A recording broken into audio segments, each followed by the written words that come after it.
Hello hi നമസ്കാരം. അപ്പോൾ ഞാൻ അടുത്ത ഷിപ്പിൽ ജോയിൻ ചെയ്തിരിക്കുകയാണ്. അപ്പോൾ നമ്മൾ കഴിഞ്ഞ വീഡിയോയിൽ പറഞ്ഞ പോലെ ദോഹയിൽ നിന്ന് ഹൂസ്റ്റണിലേക്ക് വന്ന ഫ്ലൈറ്റിൽ ഉണ്ടായിരുന്ന ഒരു എന്റർടൈൻമെന്റ് സ്ക്രീനിൽ നമ്മൾ കണ്ട ഫ്ലൈറ്റിന്റെ റൂട്ട്, അതായത് നമ്മൾ ദോഹ ടു ഹൂസ്റ്റൺ ഫ്ലൈറ്റ് വന്ന വഴിയാണ് നമ്മൾ പറയാൻ പോകുന്നത്. സാധാരണ അവിടെ നിന്ന് ശരിക്കും ദോഹയിൽ നിന്ന് ടേക്ക് ഓഫ് ചെയ്ത് കഴിഞ്ഞാൽ ഒരു ഗ്രേറ്റ് സർക്കിൾ ആയിട്ട് അറ്റ്ലാന്റിക് ഓഷ്യൻ ക്രോസ് ചെയ്ത് കഴിഞ്ഞാൽ നമ്മൾ ഹൂസ്റ്റണിലെത്തി. പക്ഷേ ഫ്ലൈറ്റ് മുകളിലോട്ടും താഴോട്ടും അങ്ങോട്ടും ഇങ്ങോട്ടും ഒക്കെ പോയിട്ട് പല കൺട്രീസ് അവോയ്ഡ് ചെയ്തിട്ടുണ്ടായിരുന്നു.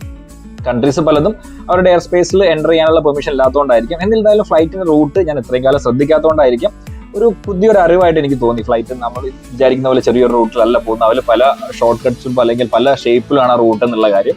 അപ്പോൾ ഞാൻ ഷൂട്ട് ചെയ്ത വീഡിയോ ചെറിയൊരു ടർബുലൻസ് ആയാലും ഡിസ്റ്റർബൻസ് ഉണ്ടായിരുന്നു. എന്നിരുന്നാലും ഞാൻ ഷൂട്ട് ചെയ്ത വീഡിയോ ഞാനൊന്ന് കാണിച്ചു തരാം.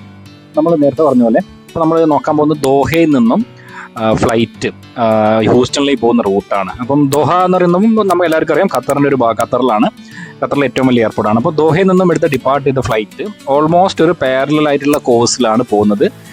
നേരെ പോയത് കുവൈത്തിൻ്റെ എയർ സ്പേസ്, കുവൈത്തിന് ശേഷം ഇറാഖ്. അതായത് നമ്മൾ നോക്കുകയാണെങ്കിൽ മുകളിലോട്ട് നമുക്ക് കാണാം ഇറാനൊക്കെ. മുകളിലോട്ട് പോകുമ്പോൾ ഡിസ്റ്റൻസ് കുറയും. എന്നിരുന്നാലും കുവൈത്ത്, ഇറാഖ്, അതിൽ നിന്ന് പിന്നെ നേരെ സൗത്തിലേക്ക് വന്നു.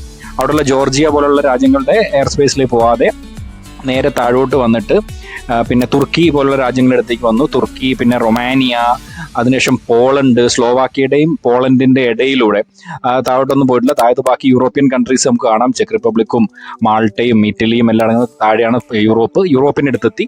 യൂറോപ്പിന്റെ മുകളിലൂടെ പിന്നെ പോന്നിട്ട് ഡെൻമാർക്കിന്റെ എല്ലാം ഓസ്ലോന്റെ എല്ലാം ഓസ്ലോയുടെ സൗത്തിലൂടെയും ഡെൻമാർക്കിനെ ജസ്റ്റ് നോർത്തിലൂടെ പോയിട്ട് ഈ ജിബ്രാൾട്ടർ എന്ന് പറഞ്ഞ കടലെടുക്കാണത്. അവിടെ നിന്ന് നേരെ വന്നിട്ട് തോഷുവാൻ എന്ന് പറഞ്ഞ സ്ഥലത്തെത്തി. അവിടെ നിന്ന് മുന്നോട്ട് വരുമ്പോൾ ഐസ്ലൻഡിന്റെ സൗത്തിലൂടെ അറ്റ്ലാന്റിക് ഓഷ്യന്റെ മുകളിലാണ് ഇപ്പോൾ ഉള്ളത്. കറക്റ്റ് പറയുകയാണെങ്കിൽ അറ്റ്ലാന്റിക് ഓഷ്യൻ ക്രോസ് ചെയ്തുകൊണ്ടിരിക്കുകയാണ്. അറ്റ്ലാന്റിക് ഓഷ്യന്റെ ക്രോസ് ചെയ്തുകൊണ്ടിരിക്കുമ്പോൾ അവിടെ നിന്ന് ഗ്രീൻലാൻഡിന്റെ സൗത്തിലൂടെ വന്നിട്ട് പിന്നെ അമേരിക്കൻ കോണ്ടിനെന്റിൽ കയറി. ന്യൂഫൗണ്ട്ലാൻഡ് പോലുള്ള അമേരിക്കൻ കോണ്ടിനെന്റിലേക്ക് വന്നിട്ട് പിന്നെ നേരെ സൗത്തിലേക്ക് വരികയാണ് ചെയ്യുന്നത്. അവിടെ നിന്ന് പിന്നെ അമേരിക്കൻ കോണ്ടിനെന്റ്സിലുള്ള പല സ്ഥലങ്ങളുടെ മുകളിലൂടെ ന്യൂയോർക്ക് കാണാം.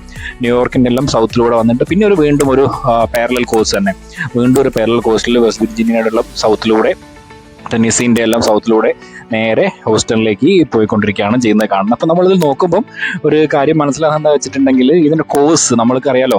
അപ്പോൾ ആകാശത്തൂടെ വേണമെങ്കിൽ ഇതിൽ വേണമെങ്കിൽ പോലും, കടലിലാണെങ്കിൽ നമുക്കറിയാം ചിലടത്ത് ആഴമില്ല, ആഴം കുറവാണ്, പല പ്രശ്നങ്ങളുണ്ടാവും. പക്ഷേ എയർ സ്പേസ് ഭയങ്കര കമ്പൽസറി ആയിട്ടുള്ളൊരു സംഭവമാണ്. ഈ ഫ്ലൈറ്റിന്റെ റൂട്ട് നോക്കും, നമ്മൾ ഒരു സ്ഥലത്ത് നിന്ന് മറ്റൊരു സ്ഥലത്തേക്ക് പോകുമ്പോൾ ഉള്ള പോലെ വളഞ്ഞ് സിഗ്സാഗ് ആയിട്ടാണ് ഫ്ലൈറ്റും പോകുന്നത്.